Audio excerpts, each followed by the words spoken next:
Friends जय जगन्नाथ पुणी आम कौन करवा ना ये सुपर 30 क्लास को पुणी थे मुझे स्वागत करुच्छे।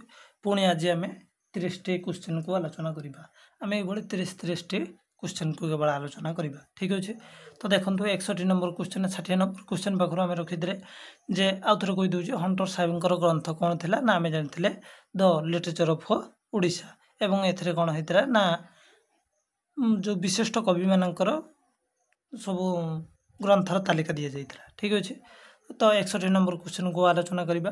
देखो उड़िया भाषा और लिपिर विवर्तन पुस्तकर स्रष्टा किए किए ना उड़िया भाषा और लिपि ये जो बही रही तो उड़िया भाषा और लिपि विवर्तन पुस्तकर स्रष्टा किए ना यार स्रष्टा होती कुंज बिहारी त्रिपाठी लेखिए रखिदे। गोलक बिहारी धल नुह, धनेश्वर महापात्र नुह, वासुदेव साहू नुह किए उड़िया भाषा और लिपिर विवर्तन। The evolution of Odia language and the script ग्रंथर रचयिता किए खगेश्वर महापात्र, गगनानंद दास, कुंज बिहारी त्रिपाठी, गोलक बिहारी धल।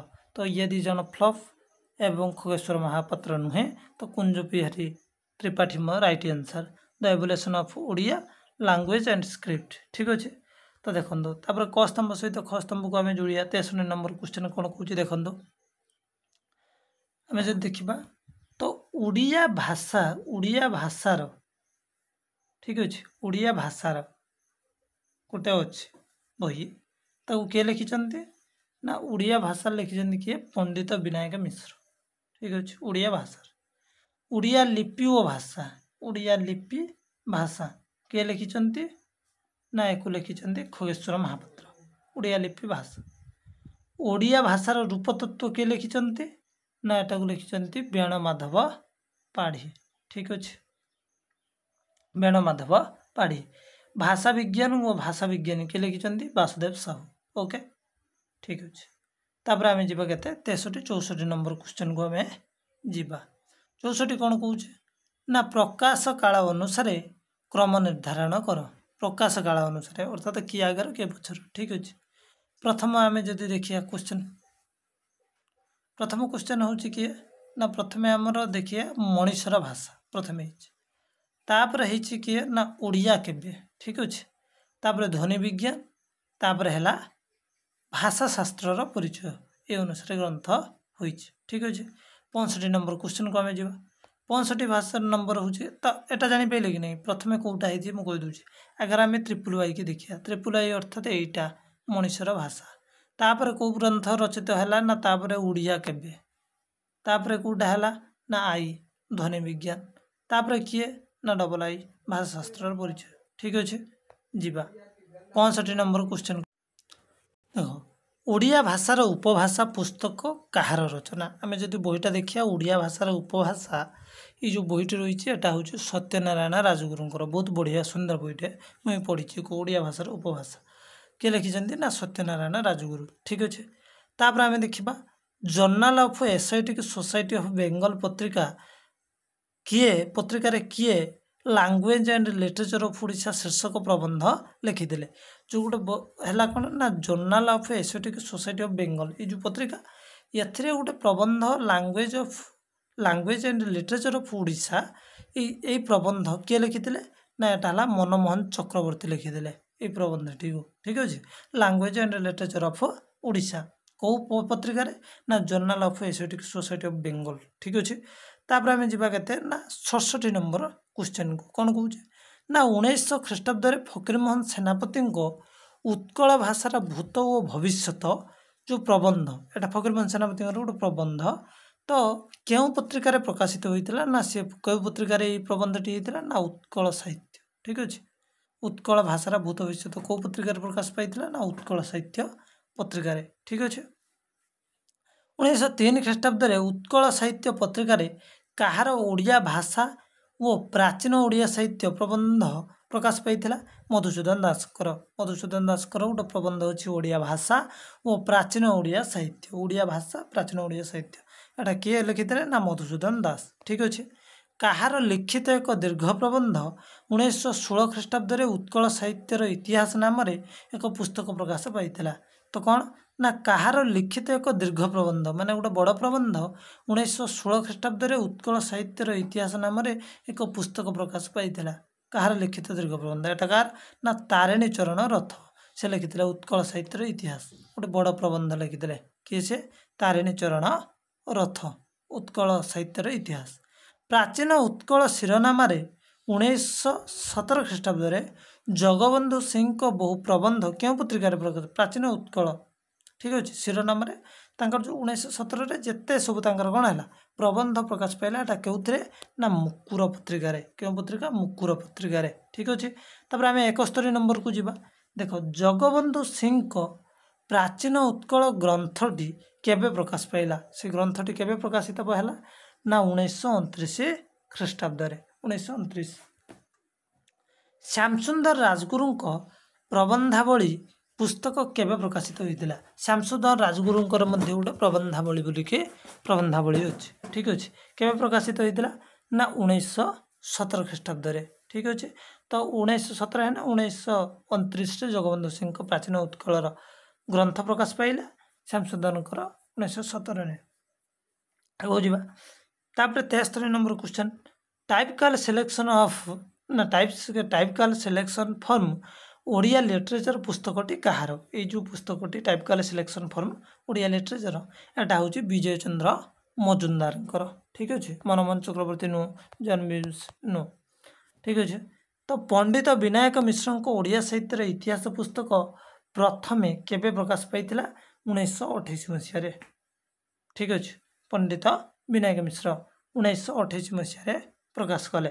ପଣ୍ଡିତ ସୂର୍ଯ୍ୟନାରାୟଣ ଦାସଙ୍କ ଓଡ଼ିଆ ସାହିତ୍ୟର ଇତିହାସ ପ୍ରଥମ ଭାଗ ତ ଆପଣମାନେ ଜାଣିଥିବେ ପଣ୍ଡିତ ସୂର୍ଯ୍ୟନାରାୟଣ ଦାସଙ୍କର ଓଡ଼ିଆ ସାହିତ୍ୟ ଇତିହାସ 4 ଭାଗରେ ବିଭକ୍ତ ହୋଇଛି ତ ତାର ଯେଉଁ ପ୍ରଥମ ଖଣ୍ଡଟି କେବେ ପ୍ରକାଶ ପାଇଲା 1963 ମସିହାରେ ବହୁତ ଡିଟେଲ୍ସରେ ଦେଇଛି ବହୁତ ବଢ଼ିଆ ବହିଟେ ସଦର ତାଙ୍କ ଓଡ଼ିଆ ସାହିତ୍ୟର ଇତିହାସର ବହୁତ ସୁନ୍ଦର ଭାବରେ ଏକ୍ସପ୍ଲେନ୍ ରହିଛି ପ୍ରତ୍ୟେକଟି ପ୍ରାଚୀନ କବି ଭଲସେ ସେ ଏକ୍ସପ୍ଲେନ୍ କରୁଛନ୍ତି ଯାହା ବି ହଉ 1963 ଖ୍ରୀଷ୍ଟାବ୍ଦରେ ତାଙ୍କ ପ୍ରଥମ ଖଣ୍ଡ ପ୍ରକାଶ ପାଏ।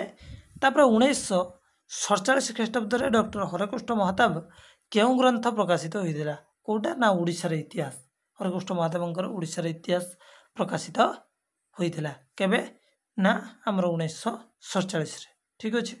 ଓଡ଼ିଆ ସାହିତ୍ୟର ଇତିହାସ ଓଡ଼ିଆ ଭାଷାର ଇତିହାସ ଆଧୁନିକ ଓଡ଼ିଆ ସାହିତ୍ୟର ଇତିହାସ ନା ଓଡ଼ିଶାର ଇତିହାସ।